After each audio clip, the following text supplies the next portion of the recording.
नमस्कार, फिर से स्वागत करता हूँ आपका इस कोर्स में जो कि मैकेनिकल बिहेवियर ऑफ मटेरियल्स है और हम इसको हिंदी में पढ़ेंगे। लास्ट पार्ट तक हमने देखा स्ट्रेन हार्डनिंग क्या होती है और सॉलिड सॉल्यूशन स्ट्रेंथनिंग क्या होती है। ये दो हार्डनिंग मैकेनिज्म्स हमने देखे। इस पार्ट में हम देखेंगे कि प्रेसिपिटेशन हार्डनिंग और डिस्पर्शन स्ट्रेंथनिंग क्या होती है। जब मैं इस प्रेसिपिटेशन हार्डनिंग की बात करता हूँ तो सबसे पहले मेरे मन में ख्याल आता है एरोप्लेन्स का, क्योंकि जो अगर मैं एरोप्लेन्स की बात कर रहा हूँ, आपको पता ही होगा हमने एक फ्यूज़लेज की बात की थी एरोप्लेन की। तो ये जो बॉडी है एरोप्लेन की, ये कुछ इस अलॉय से बनती है।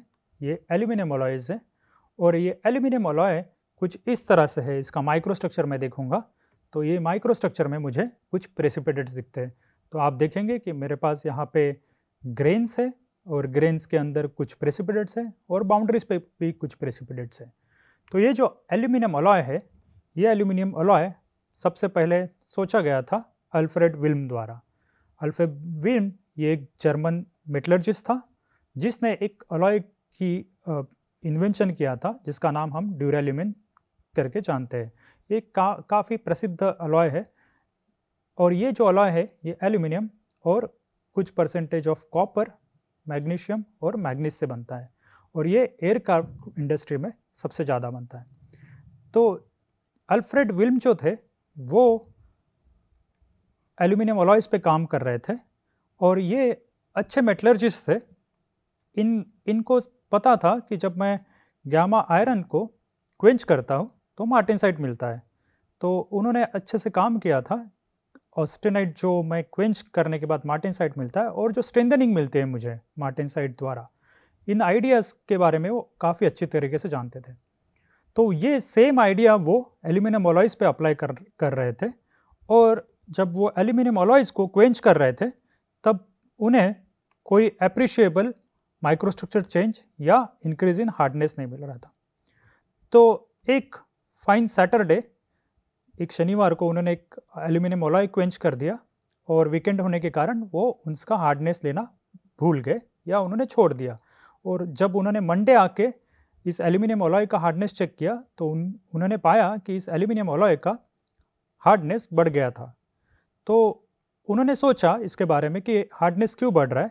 तो एक ही चीज़ हो सकती है कि वीकेंड पे उन्होंने छोड़ दिया था, यानी एक टाइम फैक्टर उन्होंने दे दिया था। तब उन्होंने क्या किया, कुछ एल्यूमिनियम अलॉयज़ क्वेंच किए और फिर टाइम के साथ उन्होंने हार्डनेस मेजर करना चालू किया और तब उन्हें पता चला कि टाइम के साथ उन्हें हार्डनेस बढ़ते हुए मिल रहा है। इसको हम सेरेंडिपिटी कहते हैं रिसर्च में, साइंटिफिक रिसर्च में। तो उन्होंने पाया कि टाइम के साथ हार्डनेस बढ़ रहा है। और किस तरह से हार्डनेस बढ़ रहा है, अगर मैं एल्यूमिनियम अलॉय को क्वेंच करता हूँ और कुछ समय के लिए छोड़ देता हूँ और उसके बाद अगर हार्डनेस मेजर करना चालू करता हूँ, एक दिन के बाद, 2 दिन के बाद, 5 दिन के बाद, 10 दिन के बाद, तो आपको कुछ इस तरह से वेरिएशन मिलेगा। यानी जैसे जैसे वो अलॉय एज हो रहा है उसके साथ हार्डनेस किस तरह से वेरिएशन हो रही है, इस फिनोमिना को हम कहते हैं एज हार्डनिंग। और ये जो टाइम देते हैं हम, जहाँ पे हमारा हार्डनेस चेंज हो रहा है, उसको कहते हैं हम एजिंग टाइम। तो ये उन्होंने पाया था एल्यूमिनियम कॉपर मैग्नीशियम अलॉय, जो कि ये ड्यूरेल्यूमिन अलॉय जिससे उसकी उत्पत्ति हुई थी।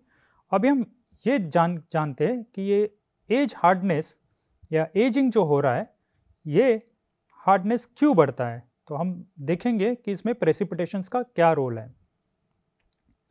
तो पहले जानते हैं कि माइक्रोस्ट्रक्चर में प्रेसिपिटेट्स दिखते कैसे हैं। तो यहाँ पे एक एल्यूमिनियम कॉपर अलॉय मैंने दिखाया है और आप देख रहे होंगे कि यहाँ पे कुछ प्रेसिपिटेट्स है माइक्रोस्ट्रक्चर में। तो यहाँ पे थीटा प्रेसिपिटेट्स है, जैसे कि ग्रेन बाउंड्रीज पे थीटा प्राइम प्रेसिपिटेट्स है जो इंटीरियर में दिख रहे हैं। तो ये कुछ एल्यूमिनियम कॉपर सिस्टम में मुझे प्रेसिपिटेट्स मिलते हैं। उसी तरह एल्यूमिनियम लिथियम अलॉयज़ में अगर मैं देखूंगा तो ये Al3Li ये एक प्रेसिपिटेट है एल्यूमिनियम अलॉयज़ में। ये अलॉय भी लाइट वेट अलॉयज़ में या गिना जाता है और ये light weight alloy aircraft industries में काफ़ी अच्छे से इस्तेमाल होता है इसका। उसके बाद हमने और एक फेज़ पढ़ा था गामा प्राइम फेज़, जिसको हमने देखा था कि वो Ni3L फेज़ है। ये हमें निकल बेस सुपर अलॉय में मिलता है। और इसका माइक्रोस्ट्रक्चर कुछ इस तरह से दिखता है। यहाँ पे जो क्यूबॉइडल प्रेसिपिटेट्स दिख रहे ये सारे गामा प्राइम फेज है या Ni3Al है। तो ये मोस्टली जो प्रेसिपिटेट्स है ये यहाँ पे इंटरमेटालिक्स फेजेस है। आप देख पा रहे होंगे ये जो फेजेस है ये सारे इंटरमेटालिक्स या ऑर्डर्ड फेजेस है। जब हम इंटरमेटालिक्स या ऑर्डर्ड फेजेस की जब बात कर रहे थे तब हमने देखा था कि ये जो इंटरमेटालिक्स या ऑर्डर्ड फेजेस है हमारी स्ट्रेंथ बढ़ाते हैं। तो आइए जानते हैं कि ये प्रेसिपिटेट्स माइक्रोस्ट्रक्चर में क्या रोल प्ले करते हैं। तो सबसे पहले देखते हैं कि पहले प्रेसिपिटेशन हार्डनिंग के लिए या एज हार्डनिंग के लिए मुझे अलॉय किस तरह से प्रिपेयर करना है। तो पहले जानते हैं एक बेसिक अंडरस्टैंडिंग। जब मैं कुछ एक अलॉय बनाना चाहता हूँ जहाँ पे मैं ए मेरा सॉल्वेंट है और बी मेरा सोल्यूट है, यानी मैं बी को ए में डिसॉल्व करने की कोशिश कर रहा हूँ, तो और टेम्परेचर के साथ मैं कुछ फेज डायग्राम देखता हूँ। तो मान लेते हैं कि ये जो ए और बी सिस्टम बना रहे कुछ यूटेक्टिक सिस्टम बना रहे इस तरह से, और मैं यहाँ पे अभी कुछ फेज फील्ड्स मार्क करूँगा। मान लेते हैं ये मेरा लिक्विड है, ये अल्फ़ा फेज़ है, ये अल्फ़ा प्लस बीटा फेज़ हो जाएगा, ये अल्फ़ा प्लस लिक्विड फेज़ हो जाएगा। और अभी देखते हैं कि हम प्रेसिपिटेट्स इस सिस्टम में मिलने के लिए क्या प्रोसेसेस हम क्या एम्प्लॉय करना पड़ेगा, हमें क्या प्रोसेसेस देने पड़ेंगे। तो मान लेते हैं मेरे पास ये एक कंपोजिशन है C0, यानी ये कंपोजिशन है, यहाँ पे मेरा कुछ वेट परसेंटेज ऑफ B है। तो हम देख पा रहे हैं कि ये ए रिच साइड पे है, यानी यहाँ पे ए ज़्यादा है तो ये ए रिच साइड हो गया। यहाँ पे हम देखेंगे कि कुछ ए रिच साइड इधर लिख लेते हैं, ए रिच साइड पे मैं हूँ। और अभी ये कंपोजिशन को मैं कुछ हीट करूँगा, यानी इसको गर्म करूँगा या इस टेम्परेचर के साथ आगे बढ़ूँगा। तो आप देख सकते हैं इस अलॉय में ये जो लाइन है इसको कहते हैं सॉल्वस लाइन। और ये जो सॉल्वस लाइन है आप देख पा रहे होंगे कि जैसे जैसे मैं टेम्परेचर इंक्रीज करूँगा वैसे वैसे बी की सोल्यूबिलिटी ए में बढ़ती जाएगी। तो सॉल्वस लाइन मुझे दिखाता है कि टेम्परेचर के साथ बी की सोल्यूबिलिटी ए में बढ़ेगी, या अगर मैं टेम्परेचर डिक्रीज कर रहा हूँ तो बी की सोल्यूबिलिटी ए में घटती जाएगी। तो सॉल्वस लाइन मुझे ये दर्शाती है, ये सोल्यूबिलिटी दर्शाती है मेरे बी की ए में, और ये सब दोनों सॉलिड स्टेट में है, यहाँ पे कोई लिक्विड फेज नहीं बन रहा है, तो दोनों सॉलिड स्टेट में। अभी हम देखते हैं जब मैं कंपोजिशन को इस सॉल्वस लाइन के ऊपर हीट करता हूँ या इस टेम्परेचर पे पहुँचता हूँ तो क्या चेंजेस आने चाहिए। तो यहाँ पे जब मुझे प्रेसिपिटेशन हार्डनिंग चाहिए तब 3 स्टेप्स इंपॉर्टेंट है। पहली है सॉल्यूशन ट्रीटमेंट, दूसरी है क्वेंचिंग और तीसरी है एजिंग। तो सॉल्यूशन ट्रीटमेंट यानी ये जो फेज़ है, यहाँ पे आप देखेंगे कि मैं ये 2 फेज़ रीजन में हूँ, यहाँ पे अल्फ़ा प्लस बीटा फेज़ है, और जब मैं इसको हीट करूँगा और ये सॉल्वस लाइन को क्रॉस करूँगा तो मैं एक सिंगल फेज़ रीजन पे पहुँच जाऊँगा। इसी प्रोसेस को हम कहते हैं सॉल्यूशन ट्रीटमेंट।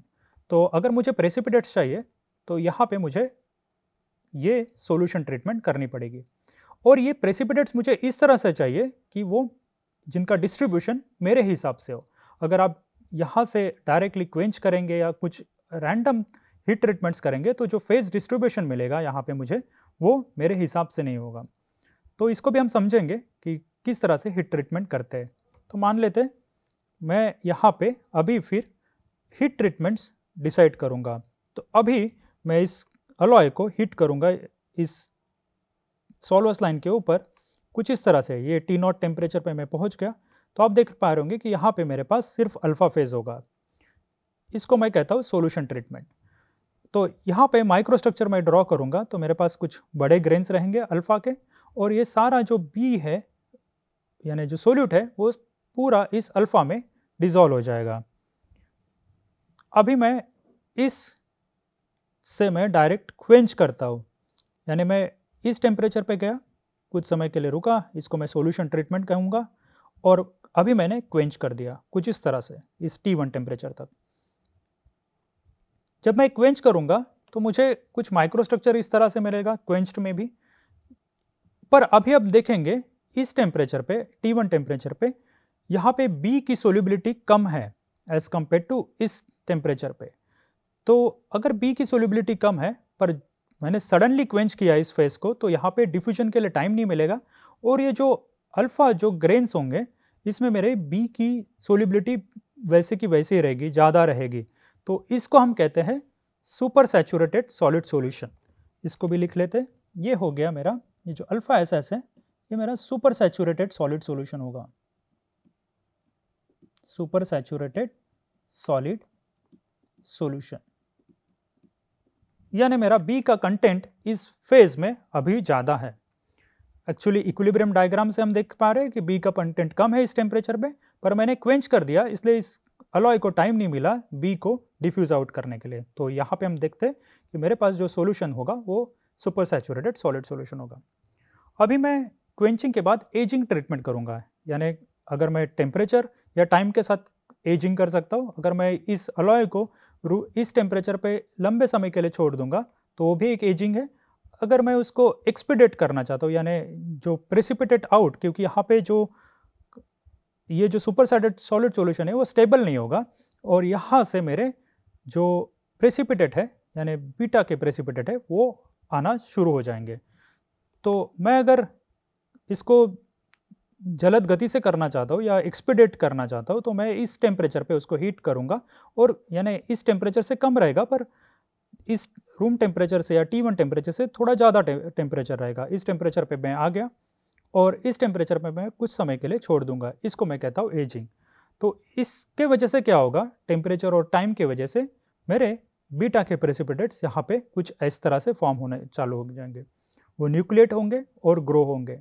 तो आपको यहाँ पे कुछ इस तरह से प्रेसिपिटेट्स मिलेंगे बीटा के अल्फा के ग्रेन्स में, क्योंकि यहाँ पे जो बी का यहाँ पे आप देखेंगे कि ये सुपर सैचुरेटेड सॉलिड सॉल्यूशन है, ये डिकम्पोज होगा अल्फा और बीटा में, क्योंकि यहाँ पे स्टेबल फेज मेरे पास क्या है, अल्फा और बीटा। तो फिर मैं कुछ लंबे समय के लिए छोड़ दूंगा तो आप देखेंगे कि ये जो प्रेसिपिटेट्स है ये ग्रो होंगे, यानी इनका साइज बढ़ेगा और नंबर डेंसिटी इनकी है वो घटेगी। आप देख पा रहे होंगे कि यहाँ पे ये प्रेसिपिटेट्स, बीटा के प्रेसिपिटेट्स ज़्यादा है, नंबर्स ज़्यादा है, और इस केस में इनका साइज बढ़ गया है पर नंबर डेंसिटी कम हो गई है। तो आप देख पा रहे होंगे कि मैं माइक्रोस्ट्रक्चर को मैं ट्यून कर सकता हूँ, यानी मैं अपने हिसाब से उसको डिज़ाइन कर सकता हूँ जब मैं एजिंग टाइम या टेम्परेचर के साथ उसको प्रोसेस करता हूँ।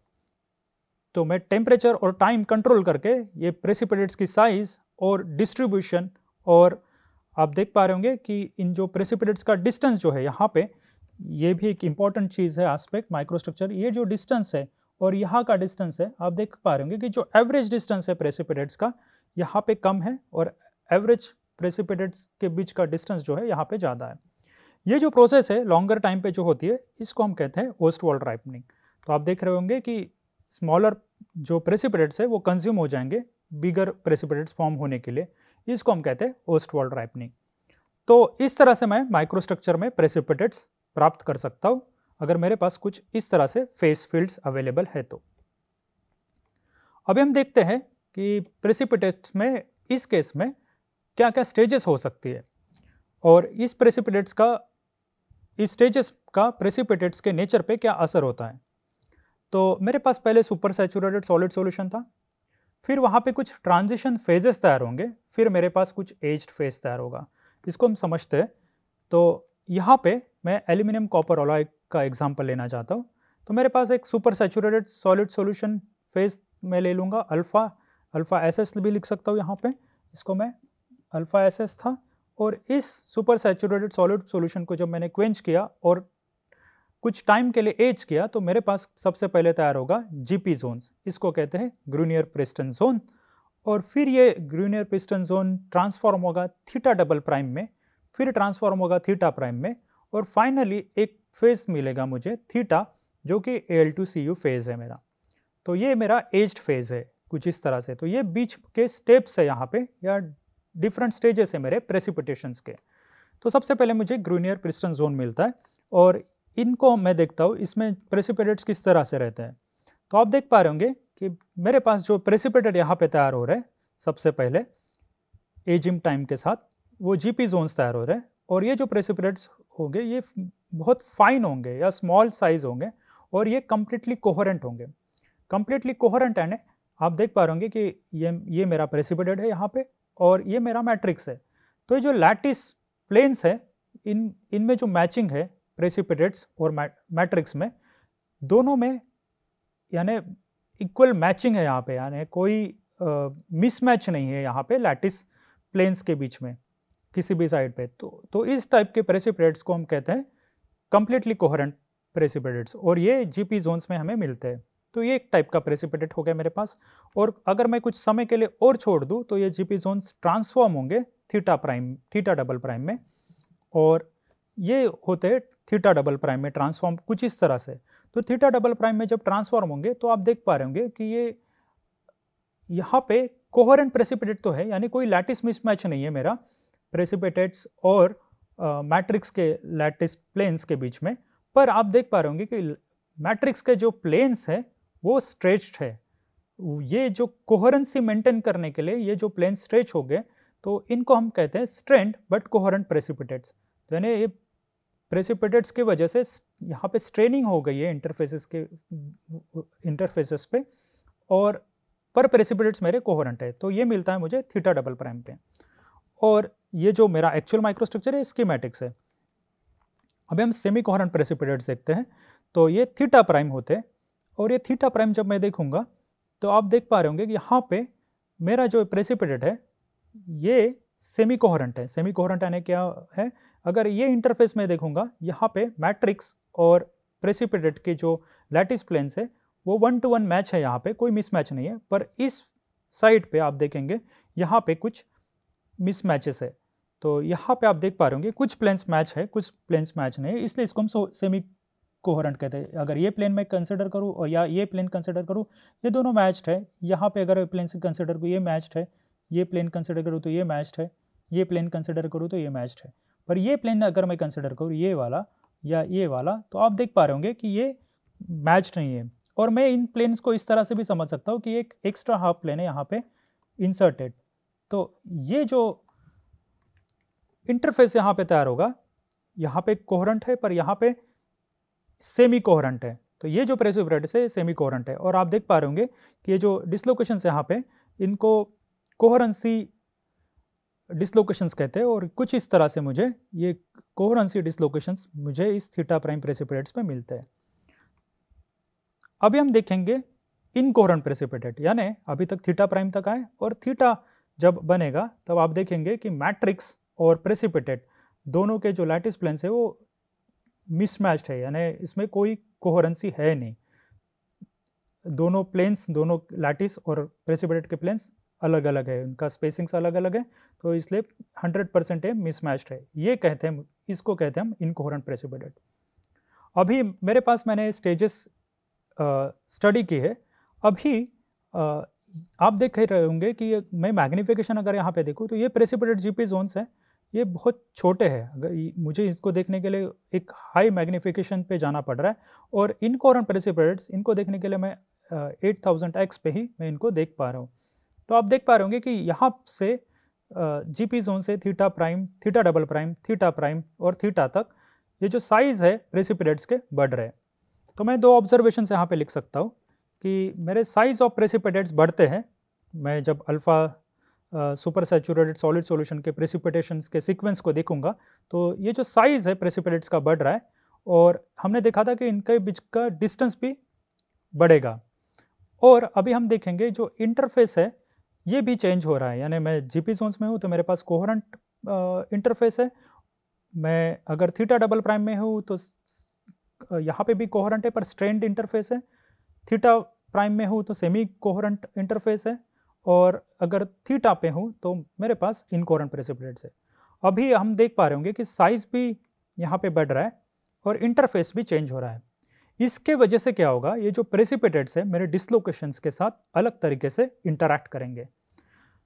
तो अभी हम देखते हैं, ये हमने प्रेसिपिटेशन स्टडी किया, अभी इनका इन्फ्लुएंस देखेंगे डिसलोकेशंस के ऊपर कैसे होता है। तो हम जब स्ट्रेंथ की बात करते हैं, स्ट्रेंथनिंग की बात करते हैं, तो यहाँ पे हम जब बात करें तो जब मेरे डिसलोकेशन को मैं रोकता हूँ, उसके मोशन को रोकता हूँ, तब मुझे स्ट्रेंथनिंग मिलती है। तो ये प्रेसिपिटेट्स एग्जैक्टली वही करते हैं, ये डिसलोकेशंस की मोशन को रोकते हैं, या जब उनके मोशन में उनके मोशन को कॉज करने में जो एनर्जी लगेगी उनको बढ़ाते हैं। तो दो पॉसिबिलिटीज़ हो सकती है, एक तो डिसलोकेशन बाईपास हो सकता है मेरे प्रेसिपिटेट्स के साथ, या डिसलोकेशन उन प्रेसिपिटेट्स के थ्रू पास हो सकता है, या उनको शेयर कर सकता है या कट कर सकता है। तो हमारे पास दो मैकेनिज्म्स है। अब इन दोनों मैकेनिज्म्स को हम पढ़ते हैं। पहले हम देखते हैं कि बाईपास ऑफ द प्रेसिपिटेट क्या होता है, यानी इसको भी बोइंग ऑफ डिसलोकेशंस कहते हैं। अभी मान लेते हैं मेरे पास एक डिसलोकेशन है, एक किसी स्लिप प्लेन पे है और मैं स्ट्रेस अप्लाई करता हूँ और मेरे पास कुछ इस तरह से प्रेसिपिटेट्स है। अभी जब डिसलोकेशन स्ट्रेस के अंडर मूव करेगा इस डायरेक्शन में, तो आप देखेंगे कि ये जो प्रेसिपिटेट है इस डिसलोकेशन को रोकेंगे। पहले तो इस डिसलोकेशन को रोकेंगे, तब मेरे मटेरियल की स्ट्रेंथ बढ़नी चाहिए, क्योंकि मुझे और हाई स्ट्रेस चाहिए होगा इस डिसलोकेशन को मूव करने के लिए इस प्लेन पे। तो ये मूवमेंट कैसे होती है हम देखते हैं। तो मैंने अगर हाई स्ट्रेस अप्लाई किया तो ये डिसलोकेशन यहाँ से मूव होकर यहाँ तक आ गया और यहाँ पे रुक गया, क्योंकि ये प्रेसिपिटेट अलाउ नहीं करेंगे इस डिसलोकेशन को इस प्लेन पे मूव करने के लिए फर्दर। तो मुझे स्ट्रेस बढ़ाना पड़ेगा, तो मेरी स्ट्रेंथनिंग हो रही है यहाँ पे मटेरियल की। तो मैं स्ट्रेस जब बढ़ाता हूँ तो डिसलोकेशन कुछ इस तरह से बो होंगे, क्योंकि इनकी साइज बड़ी है और ये इनकोहेरेंट है। तो ये बोइंग हमें कब मिलता है, इसको मैं लिख लेता हूँ। ये मिलता है मुझे हार्ड प्रेसिपिटेट जब रहेंगे और इनकोहेरेंट जब रहेंगे, हार्ड इनकोहेरेंट प्रेसिपिटेट जब रहेंगे, ये और एक पॉइंट यहाँ पे लिख सकता हूँ, या बड़े रहेंगे बिग प्रेसिपिटेट्स। ये तीन कंडीशंस जब रहेगी तब ये डिसलोकेशन है, ये यहाँ पे इस तरह से बो होगा। अगर मैं इसको और स्ट्रेस अप्लाई करूँ तो मेरे पास कुछ इस तरह से कॉन्फ़िगरेशन आ जाएगी डिसलोकेशन की। हमने देखा था कि डिसलोकेशन इस तरह से बो होते और ये बोइंग के लिए मुझे एक स्ट्रेस अप्लाई करनी पड़ेगी। तो ये स्ट्रेस जो अप्लाई करनी पड़ेगी वो डिपेंड करेगी मेरे ये जो पार्टिकल है या प्रेसिपिटेट्स के डिस्टेंस हैं, इनके डिस्टेंस के ऊपर ये डिपेंड करेगी। यानी अगर ये डिस्टेंस ज़्यादा है तो मुझे स्ट्रेस जो लगेगा वो कम लगेगा, और डिस्टेंस कम है तो ये बो करने के लिए स्ट्रेस ज़्यादा लगेगा। अभी क्या होगा, अगर मैं कंटिन्यूसली स्ट्रेस बढ़ा रहा हूँ तो ये डिसलोकेशन और बो होगा। अभी हम क्या करते हैं, इस डिसलोकेशन की एनालिसिस करते हैं। अगर मैं टेंजेंट वेक्टर मार्क करता हूँ कुछ इस तरह से, तो टेंजेंट वेक्टर इस तरह से जा रहा है और कुछ इस तरह से जा रहा है टेंजेंट वेक्टर, क्योंकि टेंजेंट वेक्टर तो करंट की तरह जाता है, तो इस तरह से हमें मिलेगा।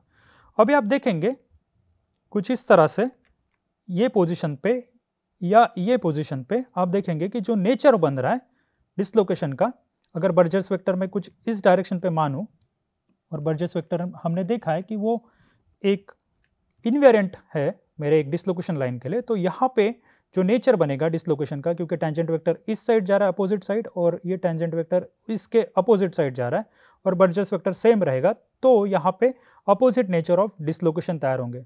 सिमिलरली यहाँ पे जो डिसलोकेशन तैयार हो रहा है, यहाँ पे जो नेचर आप देखेंगे, यहाँ पे ये जो डिसलोकेशन का टेंजेंट वेक्टर इस साइड है और ये जो डिसलोकेशन यहाँ पे दिख रहा है इसका टेंजेंट वेक्टर इस साइड है, तो दोनों अपोजिट नेचर होंगे और एक दूसरे को अट्रैक्ट करेंगे। और अट्रैक्ट करके क्या होगा, ये डिसलोकेशन एक दूसरे को अट्रैक्ट करके एनिहिलेट करेंगे और इस प्रेसिपिटेट के अराउंड एक लूप तैयार करेंगे और ये डिसलोकेशन फिर मुक्त हो जाएगा, यानी फ्री हो जाएगा, और इस तरह से ये आगे बढ़ेगा। तो अभी हम देखते हैं कि आगे का स्टेप कैसे होता है। तो ये इस तरह से लूप बनेगा और ये डिसलोकेशन इस तरह से फ्री हो जाएगा। तो हमने देखा ये बोइंग क्या होता है, यहाँ पे डिसलोकेशन बो हुआ इस तरह से, और यहाँ पे जब वो फ्री हो गया तब यहाँ पे एक लूप तैयार हो गया मेरे प्रेसिपिटेट के अराउंड। ये डिसलोकेशन लूप इस तरह से हो गया और ये डिसलोकेशन यहाँ पे फ्री हो गया इस स्लिप प्लेन पे मूव होने के लिए। अभी अगर कोई डिसलोकेशन यहाँ से आता है तो ये डिसलोकेशन आके इस प्रेसिपिटेट के साथ फिर से इंटरैक्ट करेगा इस तरह से, और आप देख पा रहे होंगे कि यहाँ पे एक लूप तैयार हो गया। तो ये जो डिस्टेंस है इन दोनों के बीच का वो घट गया है, क्योंकि इस लूप में कुछ इलास्टिक इंटरैक्शंस होंगे मेरे डिसलोकेशन के साथ। तो आप देखेंगे कि ये डिसलोकेशन जब बो करेगा नेक्स्ट टाइम तो उसमें मुझे ज़्यादा स्ट्रेस अप्लाई करना पड़ेगा। तो ये हो गया मेरा बोइंग ऑफ डिसलोकेशन। और इससे मेरे मटेरियल की स्ट्रेंथ बढ़ती है। ये कब मिलता है मुझे? जब मेरे प्रेसिपिटेट्स हार्ड है, इनकोहेरेंट है या बिग है। अभी हम दूसरा मैकेनिज्म देखते हैं जहां पे डिसलोकेशन पास थ्रू करते हैं, शेयर करते हैं या कट करते हैं मेरे प्रेसिपिटेट को। तो उसके लिए मैं शेयरिंग ऑफ प्रेसिपिटेट्स कंसिडर करूंगा। ये हमें मिलता है एग्जैक्टली अपोजिट केस में, जहां पे मेरे प्रेसिपिटेट सॉफ्ट है, कोहेरेंट है और स्मॉल है।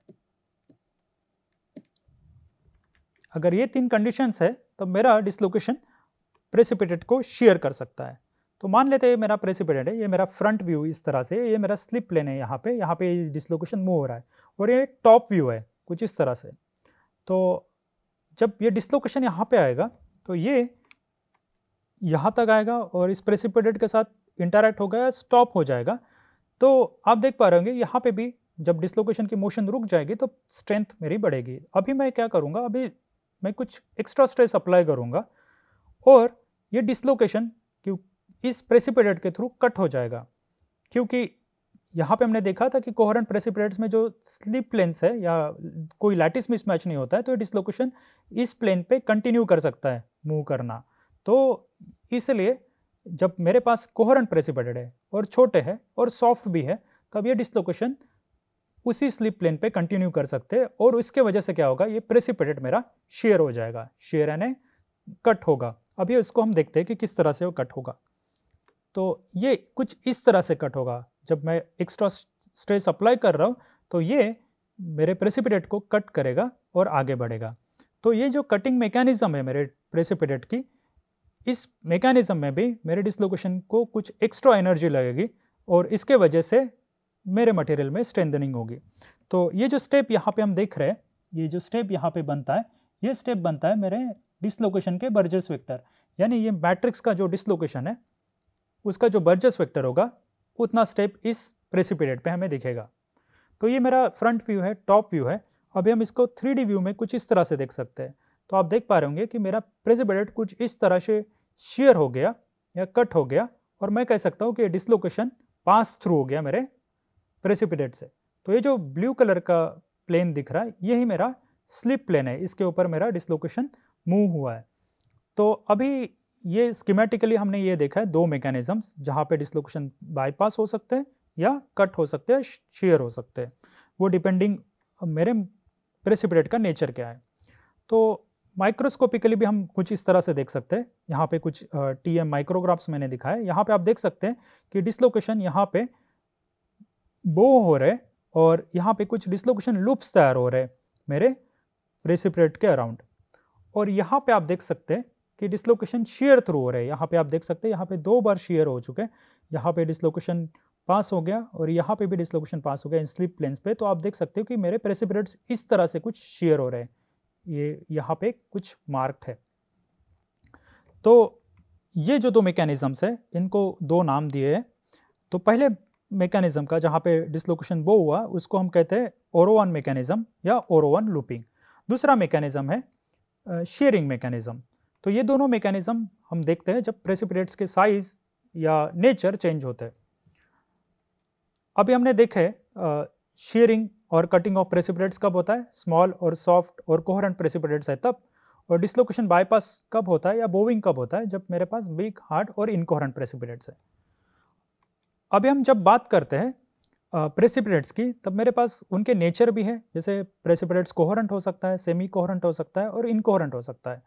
तो हम देखते हैं कि जो कोहेरेंट प्रेसिपिटेट्स होते हैं वो स्मॉल प्रेसिपिटेट्स होते हैं। हमने देखा था कि GP जोन स्मॉल होते हैं, तो ये स्मॉल प्रेसिपिटेट्स होते हैं जनरली। और सेमी कोहेरेंट प्रेसिपिटेट्स वो इंटरमीडिएट साइड प्रेसिपिटेट्स होते हैं, और इनकोहेरेंट प्रेसिपिटेट्स है वो लार्ज प्रेसिपिटेट्स होते हैं। तो हमने कुछ इस तरह से पढ़ा था एल्यूमिनियम कॉपर सिस्टम को लेकर। हमारे पास अल्फा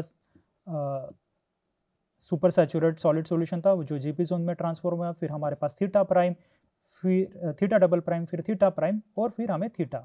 तो यहाँ पे हम इनकोहेरेंट प्रेसिपिटेट्स की तरफ बढ़ रहे हैं। तो यहाँ पे भी देखेंगे साइज जो है इस डायरेक्शन में बढ़ रहा है और कोहेरेंसी यहाँ पे लूज हो रही है। यहाँ पे मेरे पास कोहेरेंट प्रेसिपिटेट्स है और ये कोहेरेंसी इस डायरेक्शन में लूज होती है या कम होती है। तो आपके पास साइज यहाँ पे बढ़ रहा है प्रेसिपिटेट्स का और कोहेरेंसी भी चेंज हो रही है। तो अगर मेरे पास कुछ इस तरह से प्रेसिपिटेट्स है तो वो डिसलोकेशंस के साथ डिफरेंटली इंटरैक्ट करेंगे। तो आइए देखते हैं दो माइक्रोस्ट्रक्चर। यहाँ पे जब मैं एज कंडीशन की बात कर रहा हूँ तो मेरे पास प्रेसिपिटेट्स कुछ इस तरह से हैं, अल्फा प्लस बीटा। हमने ये देखा था कि यहाँ पे मेरे पास स्मॉल प्रेसिपिटेट्स है, यानी उनका साइज स्मॉल है और उनके बीच का डिस्टेंस, एवरेज डिस्टेंस भी कम है।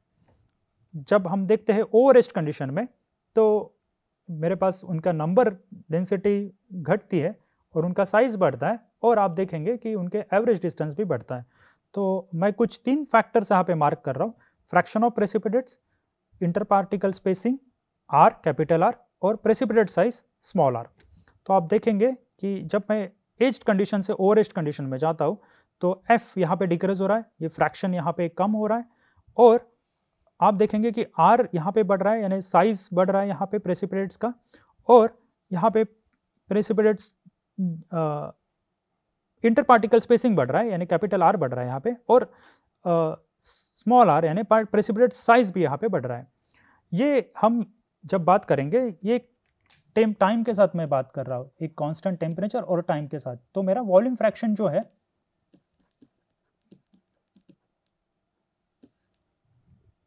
वो कुछ इस तरह से बदलेगा। तो यहाँ पे मैं F जब बात करूँगा तो ये मेरी नंबर डेंसिटी है, यहाँ पे नंबर्स ज़्यादा है, यहाँ पे नंबर डेंसिटी कम है। तो जब ये कंडीशंस आती है तो मैं देखता हूँ कि बाईपास और शीयरिंग कब हो सकता है। तब हमने देखा है कि यहाँ पे जो प्रेसिपिटेट्स है, ये जो प्रेसिपिटेट्स है ये होंगे स्मॉल साइज है मेरे, स्मॉल, ये कोहेरेंट या इनकोहेरेंट या सेमी कोहेरेंट हो सकते हैं, और यहाँ पे ये सॉफ्ट भी होते हैं। तो ये 3 कंडीशन होती है। ओवरएस्ट कंडीशन में ये आपको दिख रहा है, ये बड़े हैं, ये हार्ड हो जाते हैं और इनकोहेरेंट हो जाते हैं मैट्रिक्स के साथ। तो आप देखेंगे कि इस केस में यहाँ पे मुझे बोविंग मिलेगी और इस केस में मुझे शीयरिंग मिलेगी। तो मैं देखता हूँ कि आप जब बोइंग की जब बात कर रहे हैं तब डिसलोकेशन कर्व होगा, यानी हम जब बात करेंगे, मेरे पास इसको इस समझते हमने बोइंग देखी थी, अगर डिसलोकेशन इस तरह से पिंड है और मैं स्ट्रेस अप्लाई कर रहा हूँ, shear स्ट्रेस, तो इसके वजह से ये डिसलोकेशन वो होगा कुछ इस तरह से, हमने देखा था ये। और अगर मैं कुछ रेडियस यहाँ पे मान लूँ r और एक इंटर पार्टिकल डिस्टेंस l मैंने इस तरह से कैलकुलेट किया था, और ये टाउ को मैं इवेल्यूएट कर सकता हूँ। जब मैं बोइंग की बात कर रहा हूँ यहाँ पे, तो हम ये सेम अंडरस्टैंडिंग रिलेशन हम यहाँ पे देखेंगे। तो मैं टाउ को कुछ इस तरह से लिख सकता हूँ, alpha G B upon R. R जो होगा ये यहाँ पे इसको करेक्ट कर लेते हैं, ये जो आर मैंने रेडियस लिखा था या इंटर पार्टिकल स्पेसिंग यहाँ पे इस तरह से कोहेरेंसी रहने, तो ये जो है ये इंटर पार्टिकल स्पेसिंग में कंसिडर कर रहा हूँ यहाँ पे आर। तो ये हमने देखा था कि ये जो टाउ है ये डिपेंड करता है कि यहाँ पे कितना डिस्टेंस है पिनिंग पॉइंट्स के बीच में। इस केस में हम कंसिडर करेंगे कि जो आर है ये एवरेज डिस्टेंस है मेरा इंटर पार्टिकल स्पेसिंग का, तो ये टाउ मुझे मिलेगा alpha G B upon R. अभी हम देखेंगे कि ये जो रिलेशन है किस तरह से स्मॉल आर पर डिपेंडेंट है। तो अगर हम देखेंगे तो मैं कुछ इस तरह से लिख सकता हूँ, टाउ को is inversely proportional to 1 upon R small R, जो कि प्रेसिपिटेट साइज है, क्योंकि r is directly proportional to r। यहाँ पे देख रहे हैं कि r जैसे बढ़ रहा है वैसे स्मॉल r भी बढ़ रहा है, तो मैं ये रिलेशन लिख सकता हूँ। उसी तरह से यानी पार्टिकल साइज के, प्रेसिपिटेट साइज के ऊपर मैं shear स्ट्रेस की डिपेंडेंस लिख रहा हूँ। प्रेसिपिटेट शीयरिंग में मैं डायरेक्ट रिलेशन लिख रहा हूँ, यहाँ पे मुझे टाउ ये डायरेक्टली प्रोपोर्शनल मिलता है अंडर रूट ऑफ r। ये डेरिवेशन आप किसी भी स्टैंडर्ड फिजिकल मेटलर्जी के बुक में देख सकते हो। यहाँ पे मैं डायरेक्ट ये स्ट्रेंथ का इक्वेशन इस्तेमाल कर रहा हूँ। तो मेरे पास 2 रिलेशन हो गए, यानी शेयर स्ट्रेस किस तरह से वेरी होता है प्रेसिपिटेट साइज के ऊपर। तो आइए जानते हैं कि जब मैं प्रेसिपिटेट हार्डनिंग की बात करता हूँ तब मेरे पास कब कटिंग मिलेगी और कब बोइंग मिलेगी डिसलोकेशंस की। तो हमने ये सबसे पहले हमारे पहले स्लाइड में यहाँ पे देखा था कि हार्डनेस और एजिंग टाइम के साथ, तो हमें जब मुझे प्रेसिपिटेट्स है तो मेरे पास जीपी जोन सबसे पहले तैयार होंगे, फिर थीटा डबल प्राइम, फिर थीटा प्राइम और थीटा। तो यहाँ पे हम देखेंगे कि मेरे पास थीटा डबल प्राइम कुछ इस तरह से होंगे। तो ये जो कंडीशन है यहाँ पे इस टाइम के साथ हम उसको अंडर एज्ड कहते हैं, यहाँ पे हम पीक एज्ड कहते हैं और इसके बाद इसको ओवर एज्ड कहते हैं। ये हम हार्डनेस वेरिएशन के साथ कहते हैं। जहाँ पे हमें मैक्सिमम हार्डनेस मिलती है उस कंडीशन को हम पीक एज्ड कहते हैं, उसके बाद के कंडीशन को हम कहते हैं ओवर एज्ड और उसके नीचे वाली कंडीशन को कहते हैं अंडर एज्ड। और ये जो है ये हमारा एज हार्डनिंग कर्व है। तो हमें ये जो नेचर मिल रहा है हार्डनेस का टाइम के साथ, वो क्यों मिल रहा है ये अभी हम समझते हैं। तो ये मिल रहा है हमें कटिंग और बोइंग के इंटरप्ले की वजह से। तो हमने ये दो मैकेनिज्म्स यहाँ पे देखे थे कि कटिंग मैकेनिज्म, यहाँ पे मैंने देखा था कि प्रेसिपिटेट स्मॉल है, सॉफ्ट है और कोहेरेंट है, तो डिसलोकेशंस यहाँ पे इसको इंटरसेक्ट करके या कट थ्रू या शेयर थ्रू करके जा सकते हैं। जब प्रेसिपिटेट्स हार्ड है, इनकोहेरेंट है और या बड़े हैं, तब ये जो डिसलोकेशन है ये इस तरह से बोइंग होंगे, इसको हम ओरोवान मैकेनिज्म कहते हैं। अभी मैं shear stress versus precipitate size इस तरह से प्लॉट करूंगा। तो आप देखेंगे कि यहाँ पे इस केस में जहाँ पे पी केस के पहले मेरे पास अंडर रेस्ट कंडीशन है और जीपी जोन्स है, जो कि मेरे पास सॉफ्ट है, स्मॉल साइज है और कोहेरेंट प्रेसिपिटेट्स है, सेमी कोहेरेंट प्रेसिपिटेट्स है। तो यहाँ पे जो कंडीशन होगी प्रेसिपिटेट साइज के अनुसार, ये पहले मुझे कटिंग मैकेनिज्म मिलेगा। तो कटिंग मैकेनिज्म का हमने देखा था कि टाउ इस तरह से वेरी होता है, directly proportional to under root of R. तो मुझे कुछ इस तरह से वेरिएशन मिलेगा प्रेसिपिटेट साइज के अनुसार जब मुझे मेरे पास कटिंग मैकेनिज्म ऑपरेटिव है। जब ओरोवान मैकेनिज्म ऑपरेटिव है तब हमें इस तरह से वेरिएशन मिलता है शेयर स्ट्रेस का, ये इन्वर्सली प्रोपोर्शनल है 1/r का। तो अभी हम देखेंगे इस कंडीशन में टाउ या जब हम ये पॉइंट मार्क कर लेते हैं यहाँ पे, ये मेरी क्रिटिकल रेडियस है। इस क्रिटिकल रेडियस के पहले आप देखेंगे कि कटिंग मैकेनिज्म ऑपरेटिव है और इस क्रिटिकल रेडियस के बाद मेरी ओरोवान मैकेनिज्म ऑपरेटिव है। तो आप देख पा रहे होंगे कि जब मेरे पास प्रेसिपिटेट्स के साइज आरसी यानी क्रिटिकल साइज से कम है तब कटिंग मैकेनिज्म ऑपरेटिव है। क्यों ऑपरेटिव है? क्योंकि आप देखेंगे कि शेयरिंग जो स्ट्रेस है वो मेरे बोविंग स्ट्रेस या ओरोवान मैकेनिज्म का जो स्ट्रेस है उससे कम है। और इस क्रिटिकल रेडियस के बाद आप देखेंगे कि बोविंग करने के लिए जो स्ट्रेस लगेगा वो मेरे कटिंग मैकेनिज्म पे जो स्ट्रेस लग रहा है उससे काफ़ी कम है। तो ये क्रिटिकल रेडियस के बाद आप देखेंगे कि ओरोवान मैकेनिज्म ऑपरेटिव हो जाएगा। अगर मैं ओवरऑल शेयर स्ट्रेस की प्लॉट करूंगा तो यहाँ पे मुझे शेयरिंग मैकेनिज्म मिलेगा, यहाँ पे मुझे बाईपासिंग मैकेनिज्म मिलेगा और ओवरऑल नेट जो शेयर स्ट्रेस मुझे लग रहा है तो कुछ इस तरह से मुझे वेरिएशन मिलेगा। और आप ये जो नेचर देखेंगे और ये नेचर वो एग्जैक्टली ये बिहेवियर दर्शा रहा है। तो आप देखेंगे कि ये जो हमें नेचर मिल रहा है एज हार्डनिंग कर्व का, जहाँ पे हमें मैक्सिमम हार्डनेस मिलती है, वहाँ पे हम देख पा रहे हैं कि दोनों मैकेनिज्म्स में जो स्ट्रेस लग रही है वो हाईएस्ट लग रही है और जो नेट स्ट्रेस हमें लगेगी उसके वजह से वो भी हाईएस्ट रहेगी।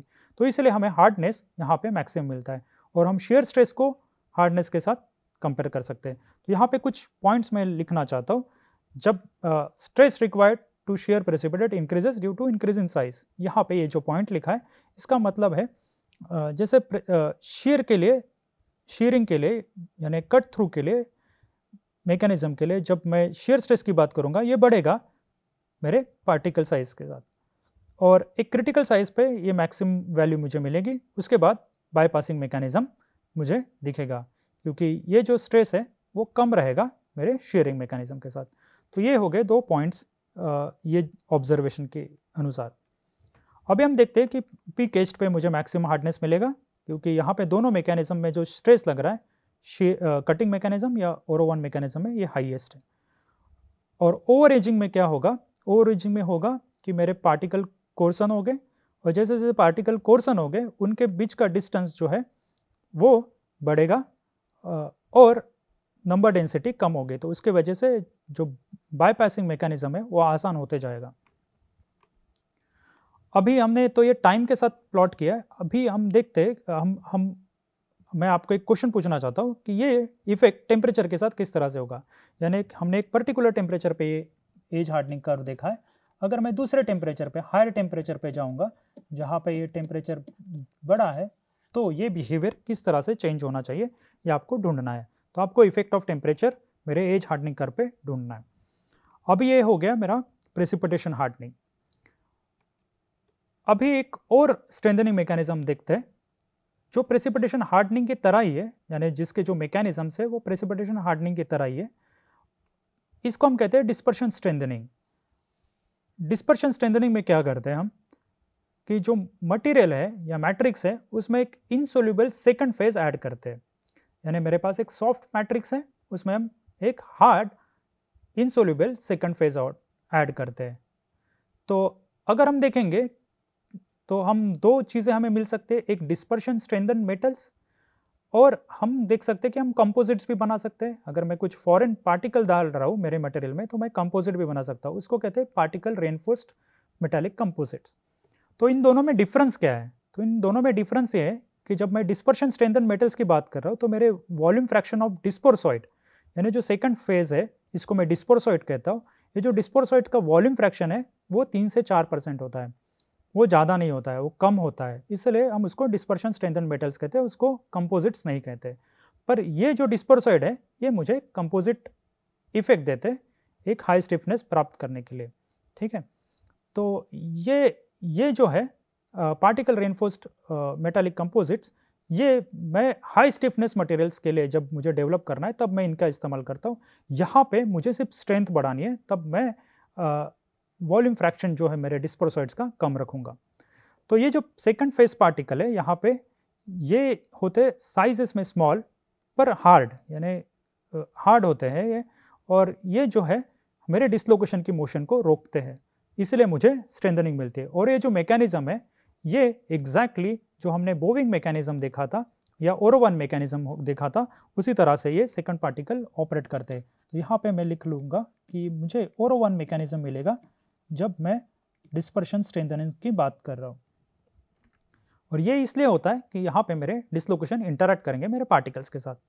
अभी हम ये क्यों करते हैं? तो डिस्पर्शन स्ट्रेंथनिंग का एडवांटेज ये है कि हम जब प्रेसिपिटेट्स की बात करेंगे तो प्रेसिपिटेट्स एक हाई टेम्परेचर पे जाके डिसॉल्व हो जाते हैं। तो हमने ये देखा था, यहाँ पे फिर से मैं एक फेज डायग्राम निकाल लेता हूँ। यह टेम्परेचर था, ये परसेंटेज बी था और ये ए था, और हमने एक यूटेक्टिक फेज डायग्राम यहाँ पे देखी थी कुछ इस तरह से, और मेरे पास कुछ कंपोजिशन ये था यहाँ पे। तो आप देखेंगे कि ये मेरा कंपोजिशन है C0। अगर मैं इस टेम्परेचर पे क्रॉस करूँगा ये टेम्परेचर पे T1 पे, तो आप देखेंगे कि फेज डिसॉल्व हो जाएगा, प्रेसिपिटेट डिसॉल्व हो जाएगा। तो प्रेसिपिटेट डिसॉल्व हो सकता है एट हाई टेम्परेचर। तो मैं लिख सकता हूँ जैसे मैं टेम्परेचर बढ़ा रहा हूँ तो डिसॉल्व होंगे प्रेसिपिटेट और मेरी स्ट्रेंथ जो है वो घटेगी। तो हाई टेम्परेचर्स पे हम प्रेसिपिटेशन स्ट्रेंथनिंग मटेरियल्स इस्तेमाल नहीं कर सकते। वो एडवांटेज हमें डिस्पर्शन स्ट्रेंथनिंग मटेरियल्स में मिलता है जहाँ पे ये प्रेसिपिटेट्स इनर्ट होते हैं मैट्रिक्स के साथ या डिसॉल्व नहीं होते हाई टेम्परेचर्स के ऊपर। तो यहाँ पे एक एग्जांपल मैं देना चाहता हूँ।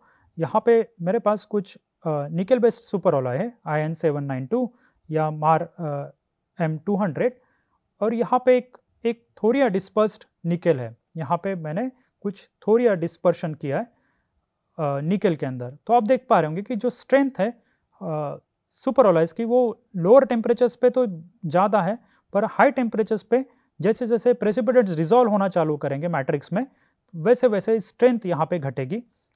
पर TD निकल यानी थोरिया डिस्पर्स निकल में आप देखेंगे कि स्ट्रेंथ मेरी एट हाई टेम्परेचर्स पे रिटेन हो रही है, क्योंकि ये थोरिया जो है वो निकल में निकल के साथ रिएक्ट नहीं होता है या डिसॉल्व नहीं होता है। तो ये स्ट्रेंथनिंग को भी मेंटेन करता है हाई टेम्परेचर्स पे।